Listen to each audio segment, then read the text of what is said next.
BBC को पता चला है कि भारत सरकार एक कानून के जरिए एनजीओज को ऑक्सीजन कॉन्सेंट्रेटर डिवाइस मुहैया कराने से रोक रही है, जिसकी कोरोना के मरीजों को सख्त जरूरत है। इसके लिए सरकार ने पिछले साल कोरोना की पहली लहर के पीक के दौरान ही फॉरेन कॉन्ट्रीब्यूशंस रेगुलेशन एक्ट में संशोधन किया। सरकार का कहना है कि विदेशी फंडिंग के दुरुपयोग को रोकने के लिए ये कदम उठाया गया है। देखिए बीबीसी संवाददाता सीमा कोटेचा की ये खास रिपोर्ट। कोरोना वायरस से भारत के तमाम हिस्से बुरी तरह प्रभावित हैं और हालात भयावह बने हुए हैं।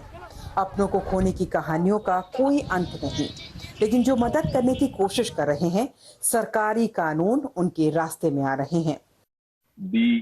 खेल ये है कि आपको कागजों में इतना उलझा दिया जाए कि आप काम ही ना कर पाएं, या फिर डर से आप अपना ऑपरेशन ही बंद कर दें।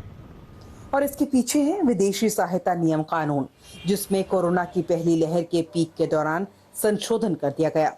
इसका मतलब था कि एनजीओ और चैरिटी संस्थाएं काम करने से पहले एफसीआरए में रजिस्टर अवश्य करवाएं। सरकारी नोटिफिकेशन के मुताबिक विदेशों से आने वाले किसी भी फंडिंग को पहले नई दिल्ली के निश्चित एसबीआई ब्रांचों में रखना अनिवार्य हो गया। अब एनजीओ दूसरी चैरिटी संस्थाओं तक भी विदेशी मदद नहीं पहुंचा सकती थी, यानी सब कॉन्ट्रैक्टिंग भी बंद हो गई। हालांकि हमने कई एनजीओ से बात की जिनका कहना था कि जरूरतमंदों तक जरूरी मदद पहुंचाने से उन्हें रोका जा रहा है। मौतों को रोकने और कोविड से लड़ने में मदद करने की हमारी क्षमता पर इस कानून की वजह से बहुत फर्क पड़ा है। क्या आप ये कह रही हैं कि इस वजह से मौतें हो रही हैं? हाँ, काफी नुकसान हो रहा है।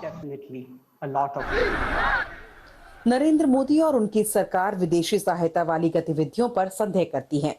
अतीत में उन्होंने कई प्रमुख चैरिटी संस्थाओं पर आर्थिक विकास रोकने का आरोप लगाया। उनके आलोचक आरोप लगाते हैं कि जो भी उनके खिलाफ बोलता है, उनकी आवाज कानून के जरिए बंद करा दी जाती है। लेकिन सरकार का कहना है कि यह अधिक पारदर्शिता लाने और विदेशी सहायता के दुरुपयोग को रोकने के लिए है। ये बेहद अजीब और गलत निष्कर्ष है। कुछ बड़े नाम हैं। हमने एमनेस्टी से बात की, कुछ और लोगों से बात की जिनका नाम मैं लेना नहीं चाहती। मुद्दा ये है कि इस देश में कानून है। अगर आप भारत को अलग नज़र से देखना चाहती हैं, जैसे भारत कोई छोटा बनाना रिपब्लिक हो, तो मैं कुछ नहीं कर सकता। हम अपने कानून बनाते हैं। हम एक संप्रभु मुल्क हैं। जिस तरह भारत में कोविड संकट बना हुआ है, एनजीओ और ज्यादा मौतों को लेकर चिंतित है और इसके लिए वो गैर जरूरी नौकरशाही और पाबंदियों को वजह मानती हैं।